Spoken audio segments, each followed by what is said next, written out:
आज हम बात करेंगे जन्मजात अगर किसी व्यक्ति को हार्ट की विकृति है और वैसे केसेस में यदि हार्ट के छेद को डिवाइस द्वारा अगर बंद किया जाता है तो उसके बाद की लाइफ कैसी होती है, उसके बाद क्या क्या चीज़ें एक्सपेक्ट कर सकते हैं, क्या स्पेसिफिक इश्यूज आते हैं और फॉलोअप में क्या क्या चीज़ों का ध्यान रखने की आवश्यकता है, इस पर बात करेंगे। काफ़ी पेशेंट्स ऐसे हैं जिनको जन्मजात हार्ट के जो छेद है उनको डिवाइस द्वारा या बटन द्वारा बंद किया जाता है। उसके बाद की कैसी लाइफ होती है इस बारे में ज़्यादातर लोग का डिस्कशन नहीं हो पाता, लोग सर्जरी करके चले जाते हैं। इससे रिलेटेड कुछ एस्पेक्ट्स पर आज हम बात करेंगे।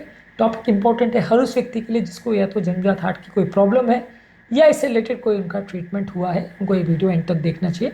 टॉपिक पर जाने से पहले जो लोग हमारे चैनल पर नए हैं उन्हें रिक्वेस्ट करूँगा कि चैनल को सब्सक्राइब करें, वीडियोज़ को लाइक करें, शेयर करें, फॉलो करें, कमेंट करें पूरा। देखिए सबसे इंपॉर्टेंट चीज़ तो ये कि अगर ये छेद या डिवाइस प्रॉपर अपनी जगह पे बैठा है तो यूजुअली उस छेद के थ्रू ज़्यादातर शंटिंग नहीं होती है और ब्लड का जो मिक्सिंग हो रही होती है पहले ऑपरेशन से पहले वो होना बंद हो जाता है, जिसकी वजह से व्यक्ति के सिम्टम्स कंपेरेटिवली बेटर हो जाते हैं। जो उसका हार्ट फूल गया था या डायलेट हो गया था वो भी धीरे धीरे करके कम होना चालू हो जाता है। जो लोग को बहुत ज़्यादा सुस्ती, कमजोरी, सांस फूलना, एफर्ट टॉलरेंस का कम होना, ये सारे लक्षण हो रहे थे वो भी धीरे धीरे करके कम होने लगते हैं। ये सारी चीज़ें जो है तुरंत कम नहीं होती, लेकिन हाँ over a period of time धीरे धीरे करके कुछ दिनों में, महीनों में ये धीरे धीरे करके कम होने लगती है। कई लोगों में इंप्रूव ना भी हो, अगर परमानेंट डैमेज ऑलरेडी हो चुका हो या पल्मोनरी आर्टरी प्रेशर बहुत ज़्यादा हो तो कई बार सालों तक भी इंप्रूवमेंट ना हो, ऐसा हो सकता है। पर ज़्यादातर केसों में कुछ दिनों में इंप्रूवमेंट देखने को मिलता है। व्यक्ति को किस हिसाब से सिम्टम्स है उसके हिसाब से उसका फॉलोअप किया जाता है। इनिशियली डिवाइस क्लोजर करने के बाद कुछ दिन में आपको डॉक्टर को दिखाना होता है, हफ्ता 10 दिन में, उसके बाद 1 महीना, फिर 3 महीने में। यदि कोई भी लक्षण नहीं है तो सारे हार्ट का बिल्कुल शाही शेप नॉर्मल आ गया, कोई हार्ट फेलियर के साइन नहीं है, पल्मोनरी हाइपरटेंशन नहीं है, तो ज़्यादातर दवाइयाँ बंद करी जा सकती हैं। पर बहुत सारे केसेस में सिग्निफिकेंट डैमेज हुआ होता है, हार्ट काफ़ी वर्ष तक या काफ़ी टाइम तक डायलेटेड रहता है, तो वैसे केस में दवाइयाँ कंटिन्यू देना पड़ता है। दवाइयाँ कितनी दी जाएगी और कौन कौन सी दी जाएगी, कितने डोज में दी जाएगी, ये केस टू केस वेरी करता है। और ये इस बात पर डिपेंड नहीं करता कि डिवाइस लगा है कि नहीं लगा, ये इस बात पर डिपेंड करता है कि उसके बाद हार्ट फेलियर के कितने साइन सिम्टम्स है, हार्ट के क्या इश्यूज़ है, रिदम प्रॉब्लम है या नहीं, पल्मोनरी आर्टरी हाइपरटेंशन है या नहीं, हार्ट का डायलेशन है कि नहीं, वाल्व का प्रॉब्लम है कि नहीं, वो सारी चीज़ें डिसाइड करेंगे कि दवाइयाँ चलेगी नहीं। यदि इसमें कोई भी प्रॉब्लम नहीं है तो सारी दवाएं बंद कर सकते हैं। शुरुआती 6 महीना पेशेंट को एस्प्रिन या ब्लड थिनिंग मेडिसिन दिया जाता है ताकि जो डिवाइस है उसमें कोई क्लॉट वगैरह ना बने। उसके बाद ये डिवाइस जब एक बार इसमें एंडोथेलियम की लेयर बन जाती है, जो एक स्मॉल पतली सी झिल्ली होती है जो उसको कोट कर लेती है, उसके बाद उसमें क्लॉटिंग का चांस नहीं होता, तो इसलिए ब्लड थिनर्स 6 महीने तक दिया जाता है। उसके बाद लाइफ टाइम कोई ब्लड थिनर्स की ज़रूरत नहीं पड़ती। बाकी मेडिसिन का जो डिसीजन है वो पेशेंट के बाकी जो इश्यूज़ हैं उसके हिसाब से लिया जाता है। छेद से संबंधित अगर एक बार डिवाइस ट्रीटमेंट कंप्लीट हो गया तो उसके लिए कोई अलग से मेडिसिन या थेरेपी की ज़रूरत नहीं पड़ती है और उसके लिए कोई स्पेसिफिक इश्यूज़ नहीं आते। अगर बाकी कोई और प्रॉब्लम नहीं है तो फिजिकल एक्टिविटी की जहाँ तक बात करें, ज़्यादातर लोग अपनी फिजिकल एक्टिविटी नॉर्मल तरीके से कर सकते हैं। फिर भी ये कि ज़्यादा अग्रेसिव एक्टिविटीज़ करने से पहले एक बार अपने डॉक्टर और हेल्थ केयर प्रोवाइडर से डिस्कस कर लें। यदि आपको आपके छेद के साथ बाकी कोई और प्रॉब्लम है या हार्ट फेलियर है या रिदम प्रॉब्लम्स है तो थोड़ा खतरा हो सकता है। जो भी एक्टिविटीज़ करें उसको धीरे धीरे करके बढ़ाएं और धीरे धीरे करके उसको एडवांस लेवल पर लेके जाएं। बहुत जल्दी बहुत ज़्यादा अग्रेसिव एक्टिविटीज़ अगर करेंगे तो थोड़ा सांस फूलने का या रिदम रिलेटेड या हार्ट फेलियर रिलेटेड प्रॉब्लम्स हो सकती है, तो थोड़ा स्लो जाएंगे तो ज़्यादा अच्छा रहेगा। इसके अलावा जहाँ तक जॉब की बात है, ज़्यादातर इस तरह के लोग अपना जॉब नॉर्मल तरीके से कर सकते हैं, कोई और दिक्कत नहीं आएगी। इन्फेक्टिव एंडोकार्डिटिस प्रोफाइलैक्सिस की बात है तो अगर इसका मतलब ये होता है कि अगर कोई आप दूसरी सर्जरी कर रहे हो तो बॉडी में हार्ट के अंदर कीटाणु ना पहुंच जाए और ये डिवाइस को इन्फेक्ट ना कर दे, इसलिए ऑपरेशन से पहले कुछ एंटीबायोटिक इंजेक्शन दिए जाते हैं। ये ज़्यादातर डिवाइस क्लोजर में 6 महीने के बाद इसकी कोई ज़रूरत नहीं होती। पहले 6 महीने में जब तक एंडोथेलियस डिवाइस नहीं होता तब तक दिया जा सकता है, उसके बाद ज़्यादातर इसकी ज़रूरत नहीं होती क्योंकि उसके बाद डिवाइस में इन्फेक्शन होने के चांस काफ़ी कम है। रेगुलर लेकिन आप अपने डॉक्टर के साथ फॉलोअप करते रहिए और खासकर अगर लंबे समय तक फीवर रहता है तो एक बार चेकअप फिर भी हो जाए तो अच्छा है। बहुत रेयर केसेस में इन्फेक्शन हो सकता है या उससे संबंधित आसपास कुछ इन्फेक्शन हो सकता है, बहुत ही रेयर है। 6 महीने के बाद तो खासकर बहुत रेयर है।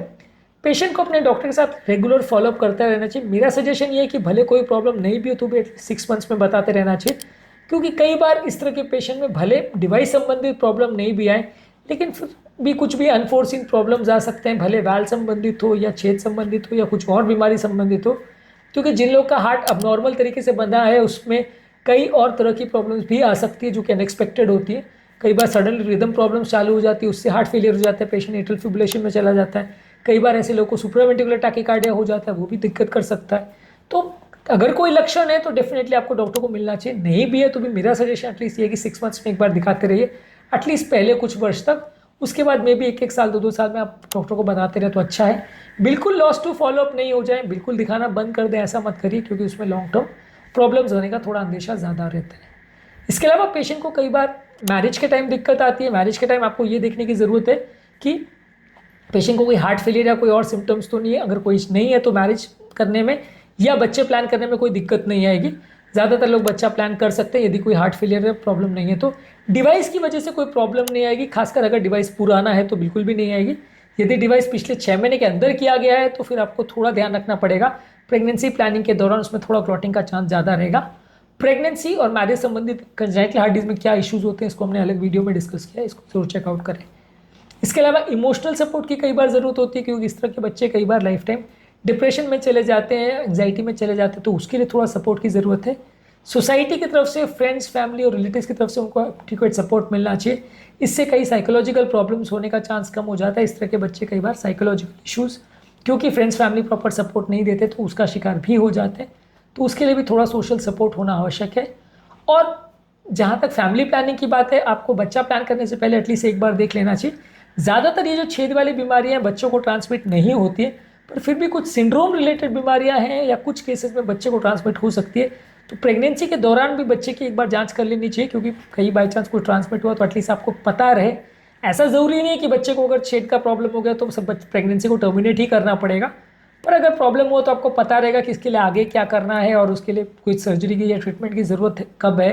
बच्चा पैदा होती तो डेफिनेटली एक बार इको हो जाना चाहिए बच्चे का भी, लेकिन ये है कि पेट में हो तब भी एक बार हो जाए तो एटलीस्ट कुछ सीरियस प्रॉब्लम्स अगर पेट के अंदर हो तो आप प्रेगनेंसी टर्मिनेट कर सके। एटलीस्ट पहले 5 महीने के अंदर एक बार हो जाना चाहिए, 5वें महीने में आइडियली, ताकि आपको ठीक ठाक बच्चे का हार्ट का कंडीशन पता चल जाए और आप फ्यूचर के लिए प्लानिंग कर सको। ज़्यादातर ये सब प्रॉब्लम्स बच्चे में ट्रांसमिट नहीं होती है, पर फिर भी आप थोड़ा एक्स्ट्रा सतर्कता रखें तो ज़्यादा अच्छा है। खासकर तब जब माँ और बाप दोनों को ही कई तरह के हार्ट प्रॉब्लम रही है तो इसके प्रॉब्लम्स के ट्रांसमिट बच्चों में होने के चांस थोड़े ज़्यादा रहते हैं। या जिनके फैमिली में मल्टीपल लोग को इस तरह का अगर प्रॉब्लम हुआ हो तो बच्चों को इस तरह के प्रॉब्लम्स होने के चांस थोड़े ज़्यादा रहते हैं।